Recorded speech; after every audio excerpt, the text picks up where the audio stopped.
remercie, j'en profite tout particulièrement pour l'engagement qui a été le sien au cœur de cette crise sanitaire. Grégory, tu as la parole. Merci, Monsieur le Président. Monsieur le Président, mes chers collègues, si vous voulez bien, Monsieur le Président, je vais intervenir en même temps sur les deux délibérations concernant l'aide à la restauration et les épiceries solidaires. Je profite tout d'abord de mon intervention pour saluer les acteurs associatifs et institutionnels qui se sont mobilisés pour accompagner les étudiants de la région durant le confinement. La crise sanitaire a exacerbé les inégalités sociales et la fracture numérique des étudiants. Nous avons apporté beaucoup de souplesse dans nos dispositifs régionaux, les bourses Mermoz, les contrats étudiants, le programme régional pour la réussite en études longues et les étudiants relais santé. Ces dispositifs auront d'ailleurs toute leur importance et pertinence à la rentrée. Je prendrai deux exemples. Le programme régional réussite en études longues, qui propose tutorat et mentorat aux étudiants, est actuellement déployé en visioconférence et ce dispositif aura toute son importance dans la lutte contre le décrochage scolaire à la rentrée universitaire 2020-2021. Deuxième exemple, l'appui de la région offre également l'opportunité pour les établissements de conduire des solutions innovantes, par exemple les plateformes téléphoniques d'entraide en réponse à la crise sanitaire que nous traversons, également grâce à l'accompagnement proposé dans le cadre des emplois relais santé. Les initiatives les plus intéressantes viendront enrichir la politique régionale. Nous serons également attentifs aux conditions d'accès aux jobs étudiants et aux stages. Le dispositif Proche Emploi sera mobilisé pour accompagner nos étudiants.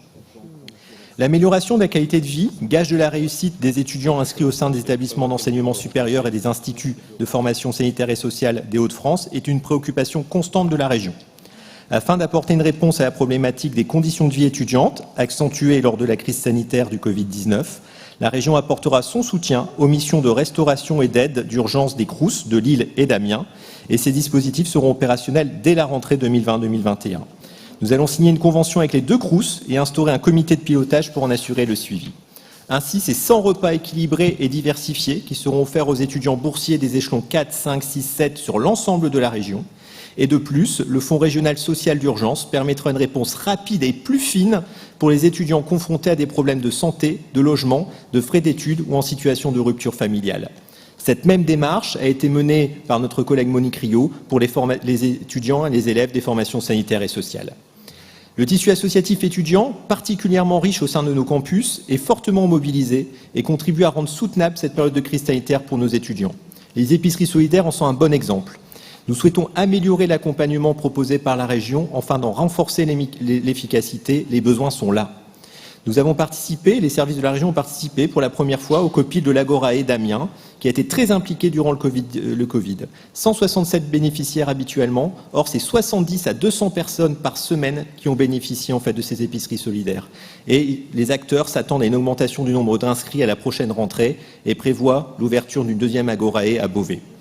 Un autre exemple est la campusserie de Lille, fortement mobilisée aussi pendant cette période de confinement et confrontée aujourd'hui à des difficultés financières mais aussi d'approvisionnement. Ces deux délibérations, Monsieur le Président, sont le fruit d'un travail de concertation et de co-construction avec les acteurs concernés.